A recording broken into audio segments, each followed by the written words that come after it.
The president was hung on a high-rise building by his own biological son, who was about to let him fall to his death. Seeing that the candle was about to burn through the rope, he began to regret having divided all his family property among this eldest son whom he had doted on the most on weekdays. He thought he would fall down in the next second, but unexpectedly, the youngest son rushed over and grabbed the rope and pulled it upwards with all his might. At this moment, the president realized that the youngest son he had disliked was actually the most filial among all his children. It turned out that at the banquet yesterday, he didn't give any of the family property to the youngest son but gave it all to the children born to his mistress, because not long ago, a senior monk told him that he would encounter difficulties recently and might be harmed by his children, and even lose his life. However, the senior monk didn't say which child it was. Without thinking twice, the richest man thought that the youngest son wanted to kill him, because after achieving success in his career, the richest man abandoned his wife, so he thought that his ex-wife would surely ask the youngest son to take revenge. Therefore, he was on guard against the youngest son everywhere. On his 60th birthday, he divided all his billions of family property among the children born to the scheming woman but didn't give the youngest son of his ex-wife a single penny. He even slapped him and said that he wanted to sever the father-son relationship with the youngest son. The richest man said proudly,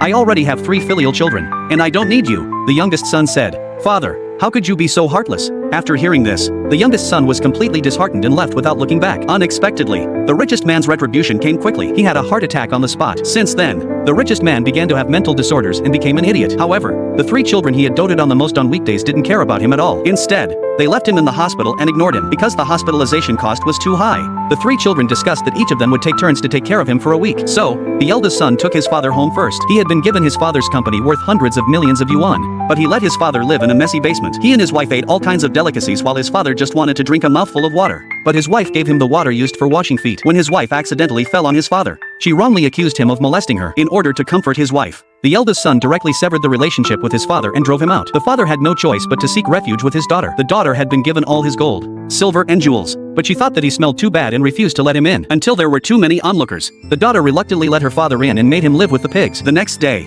the son-in-law actually made the father compete with the pigs for food. The father was so hungry that he pushed the pig away, but the man kicked the father directly and said, "You're bullying my son." After that, he punched the father heavily again and again. The man threatened the woman to drive the father away. For the scoundrel, the woman actually drove the father to the third son's place. The third son pretended to prepare a big meal for his father. In fact, he wanted to coax his father to sign an accident insurance policy and planned to kill his father to defraud a large amount of money. The son said that he would take his father for a ride, but in fact, he took his father to the rooftop. Unexpectedly, at this time, the eldest son and the daughter both arrived.